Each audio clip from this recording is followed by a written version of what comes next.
Hey, it's Alex Radcliffe from Board Game Co. And we have a bit of an interesting Kickstarter roundup today. It's going to be a full Kickstarter roundup, but it's going to be a decent chunk of like late pledge stuff, a few updates, a few new stuff, some stuff at the end. Make sure to stay tuned if you haven't seen already. I am running an ISS Vanguard giveaway. I will talk about it more in the ISS section. Timestamps as usual to everything down below. And before we get into it, I do not think there will be a Kickstarter roundup next week. It's likely going to be another one of those weeks where I put in something else Kickstarter related instead. It doesn't seem like Kickstarter is picking up the pace again. We've had a jam-packed 2020. It has been absolutely full of expensive games to back, and the plus side is we're getting a nice leeway. The downside is I don't get to do one of these videos every week, which is sad because I like these videos. But that all said, I will find something else, so that's not really a problem. And with that, let's start with Tanares Adventures. Tanares Adventures opened up for late pledge. So if you look at the updates over here, they opened up the pledge manager as of December 10th. If it loads over here, we opened December 10th. They said it will probably be available. Actually, I don't think they said it in the Kickstarter directly, but I reached out to them. They said it will probably be available somewhere, through April or somewhere in that range. But keep an eye peeled. If you missed this one, if you did not back Tanares Adventures, if you want in on this game, and if you want some of these pre-painted dragons, these are the hand-painted dragons you can get your hands on. And I will note in the most recent update, they said that even this, they don't like the standard, and they're trying to tweak it towards being even better. And this, I think, is pretty solidly done for, pre-painted dragons. They did comment on this mouth and how it's actually, the jaws are supposed to be closed, which is why it looks a little off by the mouth area. But overall, this is better than I would already expect buying something pre-painted en masse, like mass-produced pre-painted stuff. And even then, they are tweaking it towards whatever. You don't have to get the pre-painted stuff. Tanares Adventures is a game with a ton of content. Tanares Arena the Contest is one of my favorite games, one that I sadly do not play enough because of the sheer scope of it, but nonetheless one that it's a solid game. It's rated a 9.2 on Board Game Geek, or it was rated 9.2 on Board Game Geek, and I buy into it. It is a solid experience. I did a full video on it. You can check that out. Not one of my better videos. I was rambling a bit more, but then again, I ramble a lot. It is what it is. Moving on to the next one. This is another late pledge. D.E.I. Divide at Impera. It looks like this is still available. I talked about this recently. This is one that I had the opportunity to play on Tabletop Simulator with the designer, and I really enjoyed this one. This genre, area control, is my jam. I love these hybrid games, Blood Rage, Innis, Rurik, anything in that genre I tend to like to a degree. It's actually very sad. I put out my Dwellings of Eldervale review recently, which is a solid game, but one that I didn't feel that same level of love for as I do towards some of the games in the genre. And so Dwellings, by the way, you should check it. If you're interested in the genre, you should check out Dwellings, because a ton of people are calling it like their game of the year. So I am one data point amongst many, take it into account, but obviously do with it as you will. For DEI, I really enjoyed. I only had one play so far, so there is room for it to go up or down, obviously. But if I had to guess, I would say I think this one is going up. I really enjoyed the experience I got with this. Offhand, I would say the only real reason I can see myself getting rid of this once it does come in is if my group doesn't like it. Because at the end of the day, I have to play these games with somebody. So in that sense, it might go away. But I can't imagine they wouldn't. We like the same games most of the time, and so I'm excited about DEI. I don't know when they're actually closing this off officially. It looks like, wait a second, did they close it off already? Did I just ramble on for who knows how long? Looks, you can still pre-order. No, you can still pre-order it. Looks like you can still get it. So yeah, this is basically the game over here. So I don't know when they're officially closing it, but I'm still seeing ads for it, still being advertised, still available, and check this one out if you want. From there, we're going to go to Steamwatchers. So this is one where, this is an interesting one. Steamwatchers is a game that I did late back. I actually had $1 pledge, and I finally upgraded it in the pledge manager. This is one that you still can late back. It's not officially available. If you go to Steamwatchers Game Found, it's not officially available here. But if you email support@mythicgames.net, I'll make sure to include that email in the description down below. Support@mythicgames.net. Supposedly they are still taking orders. They are still taking late pledges if you are interested in this game.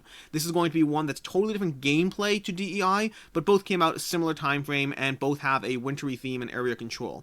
That's kind of where it ends. Steamwatchers has elements of Scythe, elements of Game of Thrones, and plus elements of, Steamwatchers itself. There's a lot going on in this genre. It is one that I did not initially back because I was not, and still am not, sold on the value of this game. Meaning this is not going to be the typical Mythic Games production in which you have a ton of miniatures and overproduced everything else. This is more of an area control. This is going to be more of the genre that I like, that area control. More of the genre that Sam Healy, who works with Mythic Games, likes. And it's one that I've heard he likes. And so I am intrigued in this game. This is one where I am giving myself the leeway to lose money on. What I mean by that is, I actually had an interview recently with, I'll tell you, let's get to that in a second, but in general, when it comes to Kickstarter, there's this game will hold its value, there's this game will definitely not hold its value, and then there's here's the risk, and you choose what you want to do with that risk. Steamwatchers very much falls into the risk category because of the nature of the fact that there is Kickstarter exclusive content in this game. And by the way, if you watch my older video was put out like the first 2 days before things really changed, and back then I wasn't really doing updates to the degree that I would have liked. I should have done more updates along about how the campaign progressed, but they added a lot of stuff throughout the campaign, a lot of Kickstarter exclusive, a lot of component upgrades, a lot of things were added as daily reveals as the game went on. This is going to be more akin to Super Fantasy Brawl in the way the Kickstarter was run, and they added enough stuff that I could see it holding its value if the game was well rated. And if the game is not well rated, it probably won't hold its value. At the end of the day, you're paying, even if you don't get the playmat, you're paying $149 for a base game and a bunch of stuff. You can get Blood Rage and both expansions for less than that. So why are we getting an unvetted game as opposed to Blood Rage? And my answer is I have Blood Rage. And because I like this genre enough, I am willing to make that decision, to risk that it may not hold its value if it isn't well loved, versus the fact that if it is well loved, I'll have to pay through the nose to get it. So I'm willing to take that risk, willing to back this one, but I figured I would let you know, especially considering that I put out a full video saying I didn't back it, and now I'm changing my mind. And I think it's important for transparency's sake that I update you when I do something differently than what I said I was doing. Going to what I was saying a second ago about the interview. So I recently did an interview with Tim from Meepleville Board Game Cafe. I'll link to his channel down below. Make sure to subscribe. Please go ahead and subscribe if you're interested. I will have an interview coming up with him soon. It's not up yet, so it's not there yet. But honestly, Tim, the reason I was thinking of him now is because of that Steamwatchers element. One of the things he asked me about is the context of value proposition. Does it get in the way of me backing games I want to? And the answer is mostly no. I make exceptions, rarely, like in the case of Steamwatchers. I am willing to take that risk because I like that genre enough. But that's why I was thinking of him now. But as far as past that, the reason I want to talk about him now is I recommend checking out his videos. He has videos with a lot of key names, with Z Garcia, Tom Vassell, Paula Deming, Rodney Smith, and he is the best interviewer I have seen in this space. And what I mean by that is there is a trend that I have myself, to kind of have softball interviews with people in which you kind of just tackle things from a surface level, not really diving down deep, because it's a friendly, nice space, and we don't really want to dive in, and we don't really want to step on each other's toes or get in each other's ways. And so very often we have interviews and we're just kind of nice about them. And the reason I say Tim is so great is not because he's aggressive, but rather he perfectly captures that balance. If you watch his interviews, you'll see what I mean. He perfectly captures that balance of actually asking harder questions, actually asking more pointed questions that drive down towards a specific pathway you may not have intended to go down or whatnot, but while also maintaining that friendliness. He's both got your back while also asking you things that are not purely like, oh, hey, and how'd you get into this industry? So it's very, very well done, very thought-provoking. I really enjoyed it, and anyone who's interested in this kind of thing, I recommend reaching out to Tim or whatnot. This is it was the most enjoyable interview I have done by far, both receiving and giving and combined. Moving on from there, we have Campaign Trail. Now, I can't remember your name. Sorry, I should have gotten your name down. I've had one particular viewer who keeps hounding me about this game, and I told him that when they open up the Pledge Manager, I will talk about the game. This is actually the original Campaign Trail. The new Campaign Trail is over here. This is run by Gray Fox Games. The original one was run by Wombat Games. One Run Wom. That's what's going on here in my mouth. A little thingy-majiggy. So anyways, the original campaign basically came in at $70, I think it was. It was $70 with free shipping to the US for this game. That was for the deluxe version of the game, and that held its value. This game is rated a 7.9 on Board Game Geek. It is a politics-themed game, but without the actual politics part that none of us really, or most of us don't really want to get into at game night. It captures the overall theme without the actual drilled down into the issues theme. Rated well, did well, and limited stock on a deluxe edition, and so it has historically held its value. If you try to get this one used, you're going to be paying more than that $70 to get your hand in it. So the original Kickstarter was a good back. Let's take a look at the new Kickstarter. Again, this is a politics themed game. There's a few reviews in it, and there's a specific reason why I am late pledging this one, and there's one specific reason why I am late pledging it, and we'll get to it shortly. But one main reason on top of everything else, not alone, just on top of everything else. And so this is going to be the base game, the Campaign Trail reprint, plus the Green Party expansion. They have a whole bunch of options, including returning backer options if you just got the base game and you just want to get, if you just want to get the new stuff and you don't want to have, they had a whole nice little note down here somewhere about how, we know how annoying it is. Let me see if I can find it here. It was somewhere here, but I can't find it at all.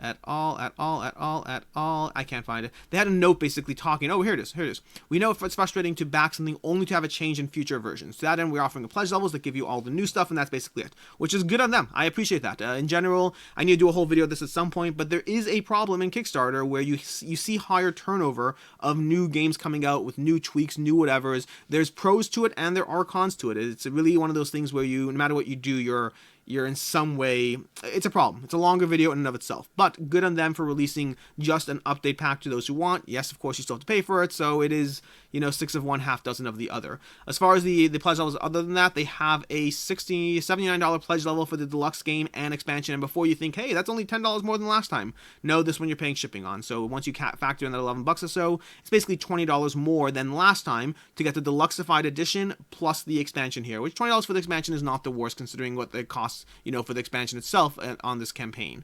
Past that, they have, it's worth noting over here, 2 of the add-ons do have to be purchased separately. They are not included. That is going to be the Dirty Politics module and the Advanced Solo module. If you want those, you're going to have to buy them separately. So if you are a solo gamer, or if you think you might end up playing this game solo, this one's interested for that, and then the $5 is more of a trickery and take that mechanics to the game. Same thing, the same model that came with the previous Kickstarter campaign. These have to be purchased separately from the regular deluxe base game. Past that, the deluxe base game has a lot of Kickstarter exclusive stuff. They have a great breakdown over here somewhere, where you go, standard versus deluxe, showing you what is in one versus the other, plus that little exclusive mark from Grey Fox Games showing you what is exclusive in this game. Grey Fox does have a little bit of issues in the past with the quality of stuff they've delivered. In general, I would say across the board they have done far more good than bad, but they have had a few hiccups that are worth knowing about before you take that risk there. That being said, I am jumping in on this because the price point I still think is worth it. I still think that it will hold its value on a game that is this hyped up, this well loved by people. I don't think it's one you're making a lot of money on, but I think it's a decent place to get the game. As far as that one thing that is pushing me over the edge, we have Jeremy Howard. I'm not a fan of games with a political theme, but Campaign Trail is too great to pass up. The solo play is almost tougher than a real opponent. The combo of challenge and replay value is exactly what I'm looking for. Jeremy Howard is a man who, when he says something, I listen. It does not mean I always agree. In fact, there are many games I do not agree. Going back to my Dwellings of Eldervale comment, he loves Dwellings of Eldervale. That being said, agree or disagree, I know that when he says something, it is... He's a man of opinion. He does not mince his words, and if he says something is very, very good, he means something is very, very good, at least in his opinion, and that is enough of an additional stamp for me to push me over the line. And so speaking for myself, I will be late backing this game. It is worth knowing, there'll be links as always to everything down below, it is worth knowing that every single thing is an additional, I shouldn't say everything, I think everything, but I didn't actually look at all of them. It looks like most things are $5 more, like look, I'm looking at the President, Deluxe Base Game and Expansion, that's going to be $84 instead of $79. If I'm following the FAQ correctly, it seems like if you back this game at $1, then the price should be the same. It's only if you're coming completely after the fact like I am, then it'll be $5 more. As far as, I don't know if I said this in the beginning, as far as why I'm covering this now is because I somehow totally missed this game the first time around. It was not on any of my lists. It does happen from time to time where I would say that, let me rephrase that. It happens a decent amount of time that a game is not on my list. It's very rare that a game that has 1,800 backers and $124,000 is not on my list. That is definitely the exception. That being said, it does happen, and so I said that I would happily cover it when there's an actual opportunity to pledge for it, so once they open the late pledges when I decided to cover it. And from there we move on to, that's all the old stuff, all the, covering like 3 or 4 different games that are not actually on Kickstarter right now, but hey, we managed to get them in this video. Going from there, we have Naramata, a game of wine and tourism. I don't know a ton about this game yet. It is just shy of funding with 3 days to go. $1,000 shy. This one is going to, I think it's going to make it given where we are already, but we'll see how it goes. This is by Deus Ex Machina. This is one of like the 3rd game or something like that, and it's a game of wine and tourism. You're going to be moving people around the map, upgrading different, wineries, taking different actions, introducing people to different locations. Again, I don't know a ton about the game, but if you're interested in this theme, if you're interested in this game, or if you've, they're going to come with game trays, which is a solid thing right there. If you've liked any of Deus Machina's games, if you want to give this one a shot, there'll be a link down below to see if you can be one of those people to push it over that edge. Just a drop left to go there. From there we have Ugly Gryphon Inn. This is another one that is no longer available, and this is a combination of a short campaign, and by the way, $70,000 raised for a game that costs like $12 on a 10-day campaign or less than that. That is a solid thing. This was a very short campaign, which is why I did not cover this, because it missed my last Kickstarter roundup, because it was not last week, but it was 2 weeks ago, and it's got this one. So there's a 2-week gap between my roundups, which means a 10-day campaign or whatever this was can slip in. Ugly Gryphon Inn is one that I did back. I have not seen a late pledge on this. Kickstarters. I do not know if there's a late pledge on this. I'm mentioning it just because it just ended in case there's an opportunity to get your hands in it. Overall, this is going to be a button shy game. This one is designed by Scott Alms. It's one of a particular line they have. It's called the Simply Solo line. This is going to be the second one. The first one was the Ugly Gryphon. We have the Food Chain Island. So the Food Chain Island was the first game that was a combination of Scott Alms plus Button Shy Games, and Ugly Gryphon Inn is the second one. Both of them are solo games where you're trying to fulfill a bunch of objectives together. This is one where you're putting people in and you have to be cognizant of who goes next to who does what. Honestly, it looks like it'll be okay. I don't know if it'll be an amazing game, but it's the kind of game, kind of genre, and the price point that I'm willing to say, hey, you know what, I'll get my hands on this, I'll see how it is. Either it ends up being a light solo puzzle that I enjoy playing, or it doesn't, then I lose a few bucks when I turn around and sell it. Not the biggest deal, but Button Shy Games, in this specific aspect of light solo games, are ones that I'm generally willing to give a shot, and if they are good, they tend to be hard to get your hands on at a really decent price point otherwise after the fact. They are not cheaper on the website after the fact. Usually Kickstarter is the best price to get your hands on them with whatever extras they are giving at a reasonable price point. Moving on from there, we have Alhambra Big Box 2nd Edition. By the time you're watching this, there's, less than 2 days left to get this one. This is going to be just the next iteration of Queen Games putting out a big box version of Alhambra. This is like the 15th Kickstarter they've done. It's not the 15th. They have done... Queen Games is notorious for big boxes. They not only put out big boxes, which is one thing, but they put out so many different versions and reprints and updates of the same big box Kickstarters again and again and again. Kingdom Builder has how many different big boxes? Alhambra has how many different big boxes? What else do they have? Shogun, they have how many different big boxes? They have any number. Wallenstein, they have tons. They are like synonymous with big boxes, which is not necessarily a problem in and of itself, but the frequency to which they update them and give you new stuff, like your last big box is now out of date, time for the next one. It is what it is. This goes back to the idea of there's never a perfect balance. Endless Winter just got flack for, not having a big box in their first Kickstarter, and they're like, well, we'll have one. We'll just have one down the road when we have more content. They're like, no, we want one now. So it's one of those many situations in which no matter what you do, you're not making people happy. If you put out a big box and then update it, then the first people feel like, well, we just got your big box. And if you put out a big box, or if you don't put out a big box and then plan on it later, people will be like, no, we want a big box. No matter what you do, you're always going to have to deal with whatever vocal minority you're currently trying to address. That being said, the reason I'm talking about it here is not to give Queen Games a flack with big boxes. I do think they are the company most synonymous with big boxes. I do not think that is inherently a bad thing. But this is their big box. It's going to be available for $80 for the big box plus the acrylic tile tower, plus shipping, of course. Then they have the Late Bird Christmas bundle if you also want to get the designers expansions and whatnot. This is going to be the most recent big box they have for Alhambra, and in general, these ones in particular, they tend to be a solid back, not particularly amazing, not particularly bad. The Alhambra Big Boxes are hard enough to get your hands on that getting them on the secondary market is not as common or as frequent. You probably can find it less than the $80, especially once you factor in shipping, but it's not going to be a huge amount of savings there. If you are interested in the big box and you just want everything all nice and organized, I recommend giving it a shot, especially because they have the game trays insert coming soon, so that's going to add to the value there. That will certainly help. The original big box did not have a great game trays in my opinion. It was not have a great tray in my opinion. It was okay, but not great. So overall, if you're interested in this game, this is a good time to pick it up. If you're not interested in this game, get the base game. There's plenty. I've had the big box. I've had the original Alhambra Big Box for a long, long time. I have never played through all the modules and expansion and content. I have gotten through a handful of them. I never needed it all. If you buy the original Alhambra plus an expansion, you're probably good for quite some time, unless, of course, you are someone who has a smaller collection and deep dives into every single thing. Moving on from there, we have New York Crisis. This is a relaunch. This is going to be by... Who's it by? This is going to be by Jugurama Games. Jugurama Games, they have a few games under the belt. Maybe it's one or two. I don't... Actually, no, they had a few. They have 6 created. They had a few games under the belt.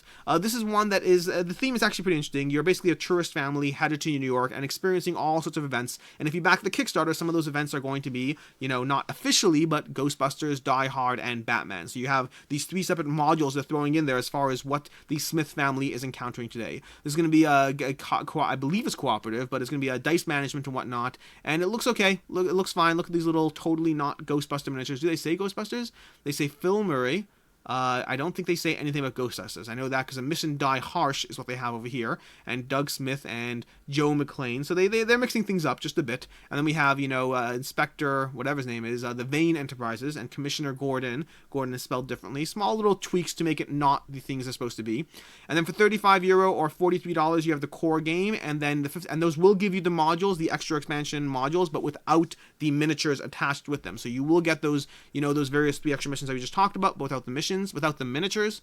And then for $68, you will get the extra modules with the miniatures and all the other 27 awesome miniatures and whatnot. Overall, if you're going to get this game, I mean, this is a tough one because this one currently has 166 backers, which means normally I say avoid just always get the deluxe edition, don't get the retail edition. This one has a small enough support base that this may be your best opportunity to see either of those. It's not going to be readily available. I do not think it is likely to hold its value given the price point, given what you're getting here, given the degree of popularity or people who are going to be trying to seek down this game for themselves. So if you're getting it, hoping to resell it, if it's not for you, if you don't like it, I doubt you will see your full pledge back on either of these pledge levels.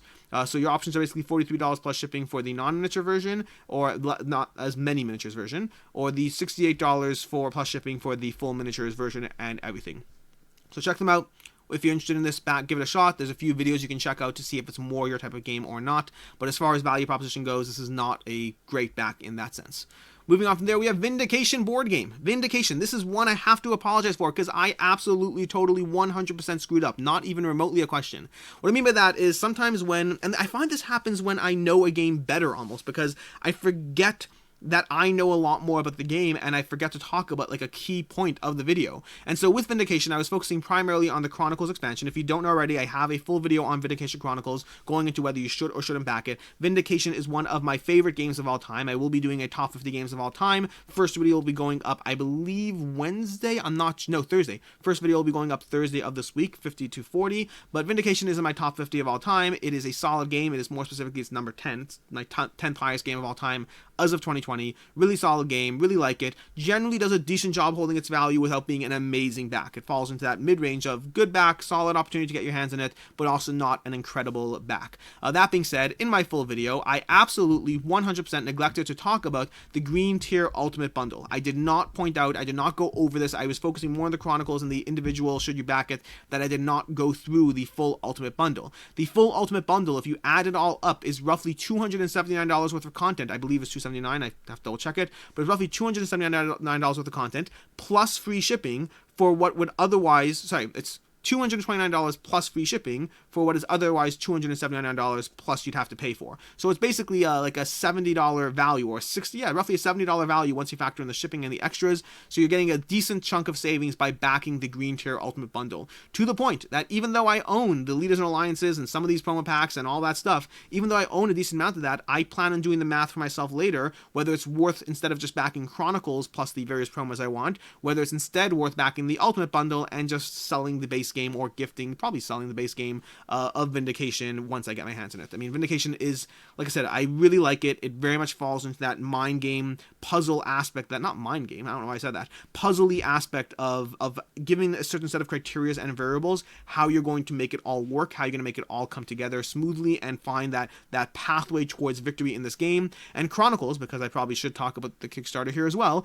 Chronicles adds very much a story narrative element to that game, giving you every single time you pull up a card, you're going to have someone else pull a matching card and give you some sort of choice as to how you got that. Did this happen? Did that happen? Did you run into an alley? Did you stab someone in the back? I don't actually know if you stab anyone in the back, but they're going to give you different tiers and different consequences. So it's not just story, but it also is story with consequence in terms of the impact of the card you got. Maybe that companion does something slightly differently depending on the two options you choose. And so it really tries to integrate story into Vindication. It tries to really, and not just on a sub level of getting the cards, but on a higher degree level of having world-shaping events that perhaps you can't visit any of the inns until something else is resolved. And that's game breaking. Of course you need the inns because you need the companions in this game.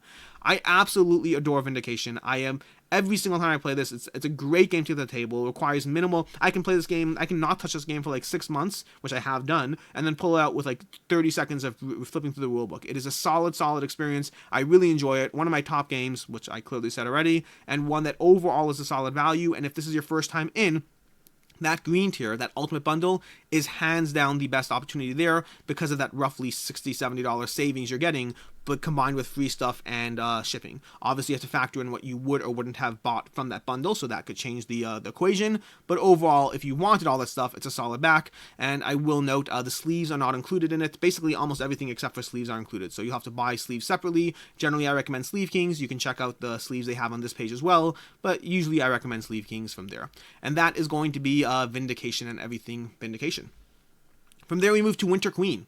Winter Queen is going to be by the designers of Space Explorers and Viceroy. This looks like a pattern building game, very much in the genre of Cascadia, in the sense that you have 3 actions you can take every round in terms of either putting a gem on the board, putting a gem, possibly taking a spell, putting a gem on a spell, scoring a spell. There's a bunch of options you can take, but to a certain extent, it is about finding and building those patterns in the game. I think to a certain extent, it almost does itself a disservice because of the theme of the game. Looking at the box of the game and looking at the crystals, it's hard not to look at this game and just think this is being catered towards a bunch of little girls who want a Frozen themed board game in their, room, whatever it is. I don't think that they did themselves a service with the theme and components here. It looks like it's dedicated towards a different target audience, even though in theory this is a light puzzly game. I'd recommend checking out the video from Knights Around the Table. Ryan from Knights Around the Table put out a video. It is on Rado's channel, so check that out. But it's a solid breakdown and explanation of the game.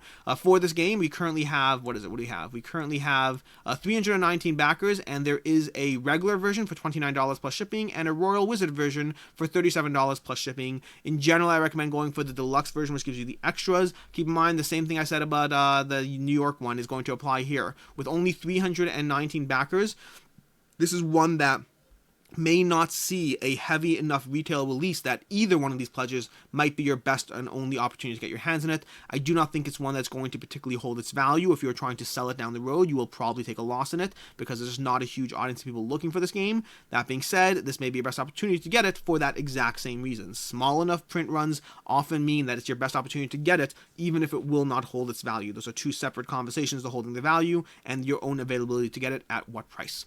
Which brings us, I'm going to take a small break here. I'm going to drink a little sip here.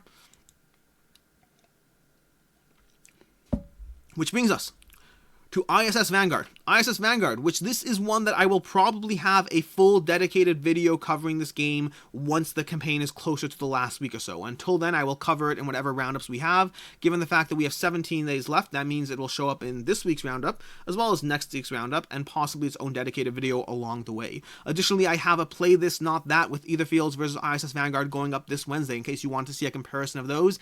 And I have a giveaway for the game. I'll explain the giveaway in a second. In order to be eligible to enter the giveaway, you have to go to this video. I will link to it down in the description down below, but you have to go to this video and comment on the video something with the word busy. You're a busy man, just whatever it is. You could just write busy, that's fine too, but ultimately I'm looking for that word busy, and that's going to be on the ISS Vanguard 2-player gameplay on Quackalope's channel. That's where you want to post your comment. In terms of the giveaway itself, what I'm doing here is I am sponsoring, again, this is from me, not from Awakened Realms, but I am sponsoring a base pledge giveaway by default. If this channel, if Board Game Co. hits 19,000 subscribers by December 31st, then I am upping it to to the Commander Pledge. And if we hit 20,000 subscribers by just December 31st, which I recognize and know both of those are very ambitious, then I will be doing an all-in pledge or whatever is all-in as of Game Found ending or whatnot. So that's going to be the giveaway there. So make sure to subscribe if you haven't already, in terms of helping those odds, those chances of, in general, by the way, my weekly roundup videos generally get, several thousand views, and about half of them are from non-subscribers. So if you're here watching this video and you haven't subscribed, you can be one of those people that bumps it up to hitting $19,000 or $20,000 and getting basically a not $20,000, 19 or 20,000 subscribers, and basically contributing to getting a potentially $400, $500 all-in pledge delivered to you if you win. This is going to be worldwide shipping, or whatever Awakened Realms is willing to ship to. I will cover that full cost. And as of right now, there's only, what do we have? We have 1,053 comments on this video. Many of them aren't even related to the word busy, so we have, 700 comments or somewhere in that range of people saying busy, which means your chances are, well, small, but not as small as they could otherwise be.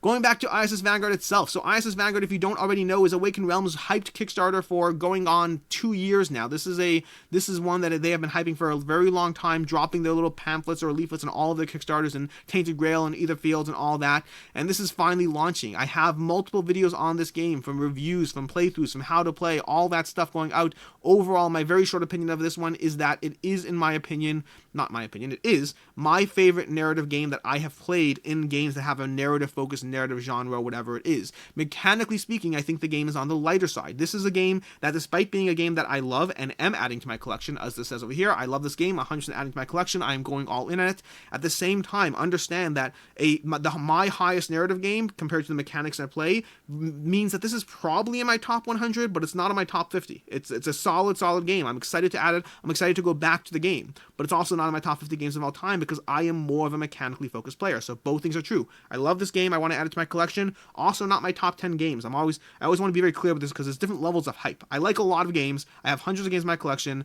I have like around 200 or so games that I've played in my collection that are there. This is adding to those 200, but also not top 50 material for me. All that said, this is basically, like I said, my favorite narrative game till now, better than Either Fields, which I guess spoils my Play This Not That video coming up on Wednesday. I have not played Tainted Grail. I can't comment on that. Better than Seventh Continent. I have to think what other ones I have played in this genre. This is going to be giving you, for $99, you're going to get the core box. For $179, you're going to get the Commander's Pledge. Either one of these will hold its value, but that Commander's Pledge you probably don't need. It's a lot of extras, a lot of miniatures for things that will show up on the table here and there, infrequently enough that they are far from essential to your board gaming experience. For that price, you can be basically getting, it's $80 extra. You can get 2-3 full games for that price. It is almost certainly not worth it from a personal enjoyment standpoint, unless you're someone like myself who likes to deluxify the experience they get. I'd rather have 200 well-deluxified, well-pimped out games in my shelf than having 300-400 games that are okay at best. For me, I value my playtime above everything else, which is why I will be getting those. But word of warning, you probably don't need to. As far as holding their value, everything in this campaign will hold its value. If you go all in, you'll be able to resell it for whatever you paid and then some. If you get the base pledge, you'll be able to sell it for whatever you paid and then some. If you get the Commander's Pledge, you'll be able to sell it for whatever you played and then some. I recommend watching my full ISS Vanguard Should You Back It video where I go through 5 reasons why you should back this game, 5 reasons why you should not back this game. All genuine reasons that are all really applicable. I'm not just trying to be the anti-sell. There are many reasons not to back this game. If you are not a narrative person, if you have not liked Seventh Continent, if you have not liked Tainted Grail, if you have not liked Either Fields, if you don't like this genre, I don't know why this would change your mind. Granted, it is my favorite from them, but it's not like miles away favorite. It's ultimately going to be a narratively focused experience, which for me is great, but well, not for me. For some people it's going to be great, for me is good, and for you might be terrible. As far as stretch goals and what they have going on so far they're focusing more on a daily unlock every 2 days. They are so far having given you an update every single day. I hope that continues. Recently in my video with Jeremy Howard, I talked about this, that one of the things I look for in a Kickstarter is daily communication. When you have a Kickstarter that has 14,000 people back in this game, let's see what we're up to now. We're at 14,000 people, $2 million raised. This thing's going to cross 20,000 backers easily. It's almost certainly going to cross 3 million, possibly hitting 4 million, depends how all these unlocks show up. When you have that much invested, I like the idea of daily updates in your campaign. Now, there are many who don't. There are many who don't want that many updates. But to me, it's a journey. Crowdfunding to me is a journey. And this, by the way, I almost said Kickstarter's journey, but this is on GameFound, in case you don't know. Links down below, of course. So, that being said, we have day 1. The epic journey begins. This is the first of the encounters that they are giving. Basically, ISS Vanguard is going to incorporate a campaign, as well as single-shot adventures that are incorporated into the campaign if you want. So you can experience this a variety of different ways. This is the first one going to be the Lone Wolf expansion. They had a bunch of other things in the update as well, but primarily showing you the various miniatures you're getting in that extra box, the various lander miniatures you're getting, the question marks of the miniatures to come, and all that stuff. From there, we had an update on the Dev Diary shipbook and final vote. And something I've said multiple times is I like the shipbook more than I like the rest of the game, which is bizarre to me. I talked about this today in my Q&A this morning. I had a Q&A this morning, I got some questions about it, but basically I prefer the ship phase to the rest of the game. I like the rest of the game, but to me I actually like more the upgrading and development in the ship phase. So I really appreciated that. Something they said over here. They say over here, the shipbook phase takes about 20 to 30 minutes max. So I'm not disagreeing. Well, no, I am disagreeing with them. Based on my experience, I've only gone through the ship phase, I think, 3 or 4 times because I've only played through the tutorial. Through the prototype or whatnot. And to that end, I would say I got it down to around 40-50 minutes max. Now, when I first walked in, my goal was to see how short I can get it, because I was looking at it as, well, I have to tell people about this game, and I want to tell them that, yeah, sure, initially it's 50 minutes, but then it creeps down slowly to 20 or 30 minutes or whatever it is, which was not my experience. That was not my experience at all. But in reality, I don't care, because there's 2 ways to sell people about how the ship phase is not intimidating. Way 1 is to tell you how little maintenance it is. It's only 20 to 30 minutes. Way 2 is to tell you that it's not maintenance, it's a game. So yes, it's 40 to 50 minutes, but it's 40 to 50 minutes of me playing the game. About 5 or 10 minutes of it is maintenance. The rest of it is me playing a game, upgrading my stuff, going through situations, encountering things, making decisions, choosing which blueprints to activate, choosing which crew members to give. It is so much, it's so satisfying to play that I think they are making it's a misstep, but it's a misstep that's understandable. I think it's a misstep to sell people on how short it is. That is not the selling point of the ship phase. The selling point of the ship phase is that it's fun. In my opinion, at least. My own experience is what it is. So I would say down the road when you're getting this game and you're saying, hey, it's not 20-30 minutes, you can say, Alex said it's not 20-30 minutes. If they get it down 20-30 minutes, it's fine. To me, that would be you rushing through what is an otherwise enjoyable experience and trying to rush it for the sake of rushing, which is just doing yourself and the game a disservice. So that's my little thing on the shipbook. Wasn't planned there, but, well, it is what it is. Day 3, Tartarus Spotlight. So this is the next of the encounters. And then again, they have voting going on here. So if you're interested in the game, you can vote on what planet you want to see added to the game next. We have a few different planets. We have the Choose a New Alien World. We have the Mossy Inferno, the Husk, and the Overmind. These are different planet concepts. And the next unlock coming in 2 days, or 1 day, but when you watch it, I guess it's coming today, is going to be the character expansion for the ISS Vanguard. I'm intrigued what's going to be in there, or what that adds to the game. And that basically is everything ISS Vanguard.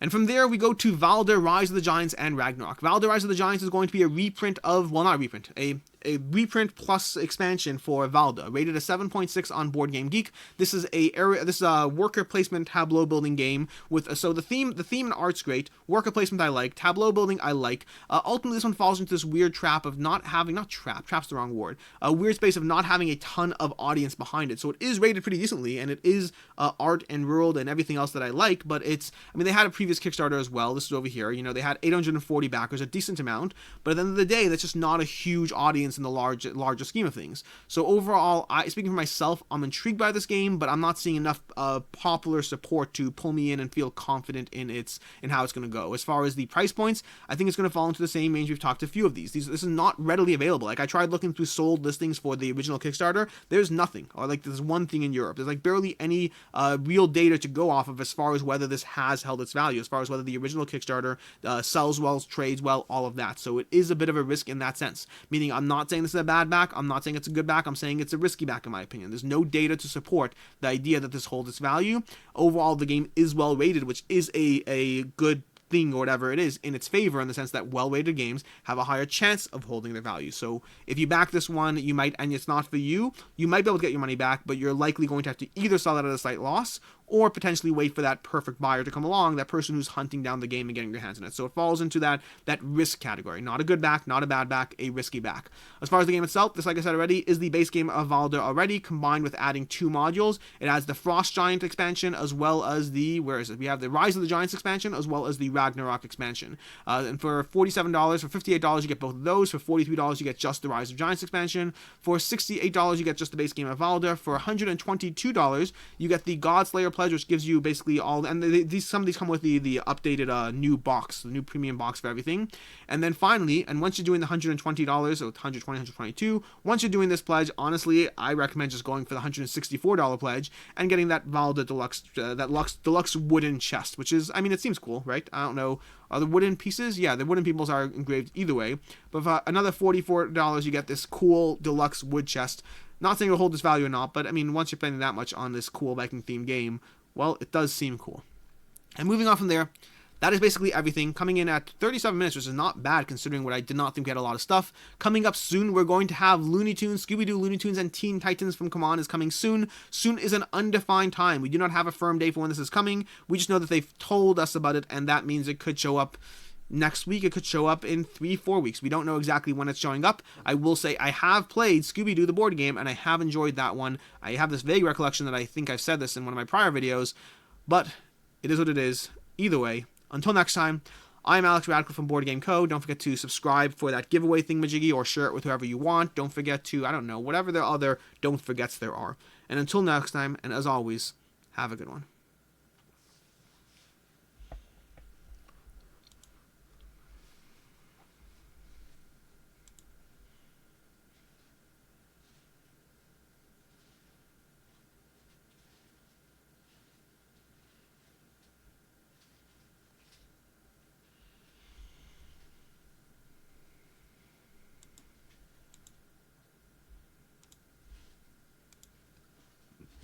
So, Don't have anything particularly amazing as far as, behind the scenes stuff this week. But I will say, New Year's Day, and I announced this in my live stream, but if you missed the live stream, New Year's Day at 10 o'clock Eastern Standard Time EST, which I just said, 10 o'clock a.m. Eastern Standard Time, I will be doing another live stream. I usually don't do them so close together, but that is when my wife is available, when Rena is available to join the live stream. So it'll be a combined live stream, the two of us basically answering whatever questions you want. That's basically it. Keep the questions directed at her as much as possible, because you've asked me questions already. You know my answers. So either way, we'll both be there in case you wanted to see that. So 10 o'clock Eastern Standard Time on New Year's, I believe, December 31st, January 1st. Darn it, I don't know which one we're actually doing. I'll figure it out. You'll see, but just keep your eyes peeled for that. That'll be coming up soon. And as always, until next time, have a good one.